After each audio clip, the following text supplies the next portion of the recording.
জিনিসপত্রের দাম লাগাম ছাড়া হয়ে গেছে, শাক সবজির দাম লাগাম ছাড়া। প্রফেসর ইউনূসের সরকারের কোনো হোলদোল নাই। মানুষের দুঃখ তাদের চোখে পড়ে না। মানুষের চাইতেছে জিনিসপত্রের দাম কমুক, চারিদিকে হাহাকার। সরকার বাজার ইন্সপেকশন করে, এটা করে দাম কমে। ওদের কোনো আইডিয়াই নাই জিনিসপত্রের দাম বাড়ে কিভাবে। আজকে আলাপ কিভাবে সবজির দাম নাগালের মধ্যে আনা যায়।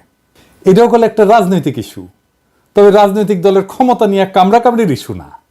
এই আলাপের পরে বুঝবেন আমাদের রাষ্ট্র যারা চালায় তারা কতটা অপদার্থ, কতটা বুদ্ধিহীন, কতটা কর্মবিমুখ। যে সমস্যার সমাধানে সে নিজে তো কিছু করেই না, যারা সমাধানটা কইরা দিতে পারতো তাদেরও সাহায্য নেয় না।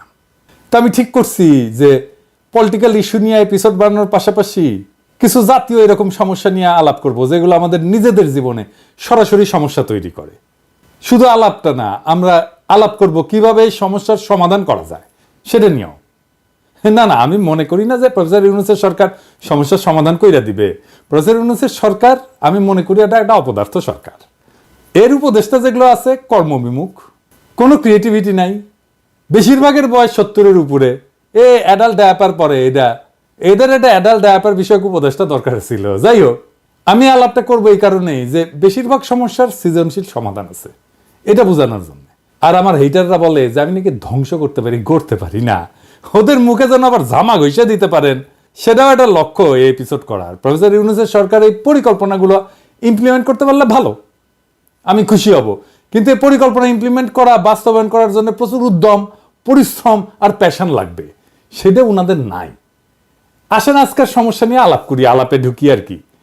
পণ্য পরিবহনের চাঁদাবাজি, যার জন্যে 15 টাকার সিম 4 গুণ বেশি দামে 60 টাকায় বিক্রি হয়, সেটা কিভাবে কমায় আনা যায়। খুবই সলিড পরিকল্পনা, আপনারা নিজেরাও বুঝবেন যে হ্যাঁ আসলেই এভাবে কমানো সম্ভব। এই নিউজটা দেখেন কি বলতেছে, এডিটর সাহেব এটা দেখায়েন কি বলতেছে। সারা দেশে কৃষকের কাছ থেকে 15 টাকায় 1 কেজি সিম কেনা হয়, মানে কৃষক পায় 15 টাকা। ঢাকায় আসার পরে এই সিম বিক্রি হয় 60 টাকা কেজিতে। নিত্য পণ্যের এই অযৌক্তিক অস্বাভাবিক দাম বাড়ার পেছনে রয়েছে সড়ক মহাসড়কে অনিয়ন্ত্রিত চাঁদাবাজ চক্র। এছাড়া এর জন্য সিন্ডিকেটের দৌরাত্ম্য দায়ী। তো বলা হইতেছে বিভিন্ন এলাকায় অভিযান চালায় 8টা গ্রুপের চাঁদাবাজ চক্রের সক্রিয় 51 সদস্যকে গ্রেপ্তার করছে র‍্যাব 2 এবং 3। ওই সময় হাসিনা ছিল, এটা কিন্তু হাসিনার আমলের ঘটনা। এই সময় তাদের কাছ থেকে চাঁদা আদায় নগদ 1,12,306 টাকা, রশিদ, লেজার রশ্মির লাইট, 6টা জ্যাকেট, 4টা আইডি কার্ড এবং 41টা মোবাইল ফোন জব্দ করা হয়। দেখেন হাসিনা কইছে শক্ত হইতে হবে, আর শক্ত হইছে। কইলেই শক্ত হইয়া যায় বাবা। এলএম ছিল কিন্তু হাসিনার, বুঝছাও। হাসিনা কইতো আর শক্ত হইয়া যাইতো। বাহ। তো যাই হোক, এভাবে শক্ত হইয়া কি চাঁদাবাজি বন্ধ হইছে? হয় নাই, হবেও না। কারণ এইখানে একটা হিউজ অর্গানাইজেশন আছে। কি কি উদ্ধার করা হয় দেখেন। রশিদ, লেজার রশ্মির লাইট, 6টা জ্যাকেট, 4টা আইডি কার্ড, 41টা মোবাইল ফোন। একটা বিপুল জনগোষ্ঠী এই চাঁদাবাজির সাথে যুক্ত। পত্রিকাতেই বলছে যে গ্রেপ্তার ব্যক্তিরা তথাকথিত ইজারাদারদের নির্দেশে কয়েকটা গ্রুপে ভাগ হইয়া প্রত্যেক রাতে লাখ টাকা চাঁদা তোলে। তার বিনিময়ে 600 থেকে 700 টাকা মজুরি পায়। তাহলে এই চাঁদাবাজিতে একটা বিশাল আয় উপার্জন আছে। সেইটা আপনি শক্ত হইবেন, 2 দিন বন্ধ থাকবে, তারপর আবার শুরু হবে, সরাই দিবেন, আবার চালু হবে। এটা আপনি থামাইতে পারবেন না। এর তাইলে সমাধান কি? এর সমাধান আসলে কেউ করতে চায় নাই, তাই পারে নাই। ট্রেনে সবজি পরিবহন করবে, এটা পরিকল্পনা করেছিল প্রফেসর ইউনূসের সরকার। কেনকা দেখেন এদের মাথার মধ্যে যে কি আছে দেখা লাগবে আর কি। সবজি ট্রেনে প্রথম দিনে আয় হয়েছে 360 টাকা, লোকসান 9 লাখ টাকা। পরিকল্পনা করে, চিন্তা করেন কেনকা প্ল্যান করে এই বুড়া হাবড়া খাটাসগুলা, কেনকা প্ল্যান করে দেখেন। আগে আসেন দেখি, এই যে উত্তরবঙ্গের 15 টাকার সিম ঢাকায় কত দামে বিক্রি হওয়াটা ন্যায্য ছিল। উত্তরবঙ্গের একটা গ্রামে যদি সিমের দাম প্রত্যেক কেজি 15 টাকা হয়, তাইলে ঢাকায় ক্রেতার কাছে ন্যায্য মূল্যে বিক্রি করতে চাইলে কি কি খরচ বিবেচনা করতে? আমি খরচাগুলো নিছি সরকারের ট্রেনের সবজি সরবরাহের খরচা থেকে। পরিবহন খরচ, প্রত্যেক কেজি সবজি পরিবহনে 1 টাকা 30 পয়সা।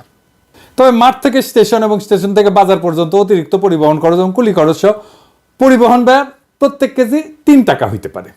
2 নাম্বার, সংরক্ষণ প্যাকেজিং খরচ। সংরক্ষণ এবং প্যাকেজিং এর জন্য 1 টাকা খরচ হইতে পারে 1 কেজিতে। বাজারে নিয়ে আসছে, এটা নিয়ে আসার খরচ আছে, যদি দোকানে বেচে তাহলে দোকান ভাড়া, কর্মচারী বেতন, বিদ্যুৎ বিল, এগুলো বিবেচনা কেজি প্রতি 2 টাকা খরচ হইতে পারে। এই খরচগুলো যোগ করলে 15 সাথে 3, তার সাথে 1, তার সাথে 2 মিলে 21 টাকা। সাধারণত পাইকারি এবং খুচরা বিক্রেতারা মোট খরচের উপর একটা মুনাফা যোগ করে বিক্রি করে, তাই না? তো ধরা যাক মোট খরচের উপরে 20% মুনাফা যোগ করা হইল, তাইলে 4 টাকা 20 পয়সা হয় আর কি, 21 টাকার 20%। তাইলে ন্যায্য খুচরা মূল্য হবে 21 টাকা প্লাস 4 টাকা 20 পয়সা, মানে 25 টাকা 20 পয়সা। তার মানে ঢাকায় ক্রেতার কাছে সিমের ন্যায্য খুচরা মূল্য প্রত্যেক কেজি 25 থেকে 26 টাকার মধ্যে হওয়া উচিত। এটা যদি 30 টাকাও হয় তাও এখনকার অর্ধেক দামে নেমে আসে কিন্তু দাম। এখন এই যে চান্দাবাজের সিন্ডিকেট, সে আসলে 15 টাকার 1 কেজি সিমে 34 থেকে 35 টাকা চান্দা নিচ্ছে, বিনা শ্রমের বিপুল আয়। আপনি এটা মাইরা বন্ধ করতে পারবেন? পারবেন না। জেলে নিয়ে বন্ধ করতে পারবেন? এত লোককে জেলে নেবেন কেমনে? জেলে নেবেন নতুন লোক এসে বসবে ওইখানে। এই টাকাই যায় পুলিশের কাছে, স্থানীয় রাজনৈতিক নেতার কাছে, র্যাবের কাছে, মস্তানের কাছে। এইটা একটা মাফিয়া সিন্ডিকেট। মাথায় রাখবেন, মাফিয়া সিন্ডিকেটের অপারেটিং কস্ট খুব হাই, এই জন্যে নিষিদ্ধ মাদকের দাম বেশি হয়। তাইলে এর কোনো সমাধান নাই? আছে, দারুণ সমাধান আছে। কি সেইটা? আসেন দেখি। আপনি হিউজ চাঁদা তোলার অর্গানাইজেশন ওন করেন সরকারিভাবে, এটা একটা রেগুলেশনের মধ্যে নিয়ে আসেন। এটা সরকারি ট্যাক্স কালেকশন অর্গানের মর্যাদা পেলে পুলিশকে, রাজনৈতিক নেতাকে, মস্তানকে চাঁদার ভাগ দিতে হবে না। সরকার রেভিনিউ পাবে, একটা শৃঙ্খলা আসবে। আইডিয়ালি শাকসবজির আভ্যন্তরীণ পরিবহনে ট্যাক্স দেওয়ার রীতি কোথাও নাই, কোনো দেশে নাই। কিন্তু কি করবেন, আমাদের দেশে একটা বিকট সিস্টেম দাঁড়ায় গেছে, আপনি ইনহেরিট করছেন। এটার একটা ইনোভেটিভ সলিউশনের মাধ্যমে তো রেগুলেশনের মধ্যে না আনলে আপনি তো এটা কোনোভাবে বন্ধ করতে পারবেন না, পারেন নাই, ইতিহাস সাক্ষী। তো কাজটা কিভাবে হবে আসেন সেটা একটু বুঝি। কারা কারা চাঁদা তোলে তাদের তালিকা পুলিশের কাছে অবশ্যই আছে, না থাকলে তালিকা করতে হবে, এদেরকে ডাকতে হবে, মানে নেতাদেরকে বলতে হবে ভয় নাই, ডর নাই, সরকার তোমাদেরকে সাহায্য করবে, এই কাজটাকে অফিসিয়াল করে দেবে, তোমরা সরকারি কাজের সহায়ক হিসেবে মর্যাদা পাবা, তোমাদের এই চাঁদা কালেক্ট করার সিস্টেম করে দেবো, ইলেকট্রনিক পেমেন্ট আর বারকোড প্রিন্টিং একই সাথে চলবে। পেমেন্ট নিবা, বারকোড দিয়ে সালার উপরে বসাই দিবা ধাম করে, পণ্যের ধরন আর ওজনের উপরে ট্যাক্স বা চাঁদা নেওয়া হবে। তারা ট্যাক্স কালেক্টরের পোশাক পরবে, যারা ট্যাক্স কালেক্ট করবে সরকারি পোশাক। চাঁদাবাজির সমস্যার প্রাতিষ্ঠানিক সমাধান হবে। এই সিস্টেমে ট্রাক বা গাড়ির রেজিস্ট্রেশন নাম্বারও স্ক্যান করা হবে, চালানের পরিমাণ অনুসারে একটা নির্দিষ্ট ফি নেওয়া হবে। পুরো প্রক্রিয়াটা ইলেকট্রনিক, স্বচ্ছ এবং ট্র্যাকেবল হবে। ইলেকট্রনিক রসিদ সিস্টেম যদি চালু হয় তাহলে অবৈধ চাঁদাবাজি এমনিতেই বন্ধ হয়ে যাবে। প্রাথমিকভাবে কয়েকটা গুরুত্বপূর্ণ রুটে, যেমন ধরেন উত্তরবঙ্গ থেকে ঢাকা বা চট্টগ্রাম, এই মডেল চালু করা যেতে পারে। পণ্য পরিবহনে কিউআর কোড বা বারকোড যুক্ত ট্যাক্স রসিদ ব্যবহার বাধ্যতামূলক করতে হবে। সরকারি ডেটা সিস্টেমে তাহলে প্রত্যেকটা পরিবহন এবং পণ্যের হিসাব স্বয়ংক্রিয়ভাবে অন্তর্ভুক্ত হয়ে যাবে। এই ডেটা ব্যবহার করে পণ্য সরবরাহের মানচিত্র তৈরি করা যাবে, যা বাজারের পর্যবেক্ষণ এবং পরিকল্পনায় সহায়ক হবে। এইভাবে যারা চাঁদা কালেক্ট করে, ওইখানে স্থানীয় রাজনৈতিক নেতা হোক বা এই ইজারাদার হোক, যেই হোক, ট্রাক ড্রাইভার ইউনিয়ন হোক, বাজার সিন্ডিকেট হোক, তাদের সাথে চুক্তি করতে হবে। তাদেরকে সরকারি কর্মচারীর মতো দায়িত্ব দিয়ে স্বচ্ছতার মধ্যে আনতে হবে এবং এর মধ্যে দিয়ে একটা আধুনিক সাপ্লাই চেইন নেটওয়ার্ক তৈরি হবে। এবং যেখানে এই যে মধ্যস্থতাকারী, যেগুলো যারা মূল টাকাটা খেয়ে নেয়, তাদের সংখ্যা কমে যাবে। সরাসরি কৃষক থেকে ভোক্তার কাছে পণ্য পরিবহন হবে।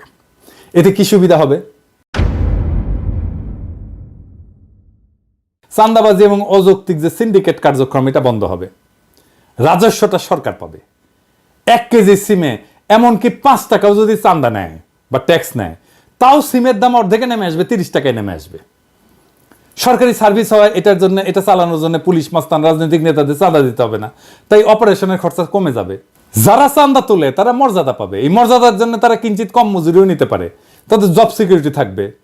সরকার পণ্যের পরিমাণ জানবে, কত পরিমাণ পণ্য ঢুকতেছে, এটা ডেটা থেকে বিগ অ্যালগরিদম দিয়ে অ্যানালাইসিসের মাধ্যমে মার্কেটে কোন পণ্যের দাম কত হবে সেটাও জানিয়ে দেওয়া যাবে কিছুদিন ডেটা পাওয়া গেলে।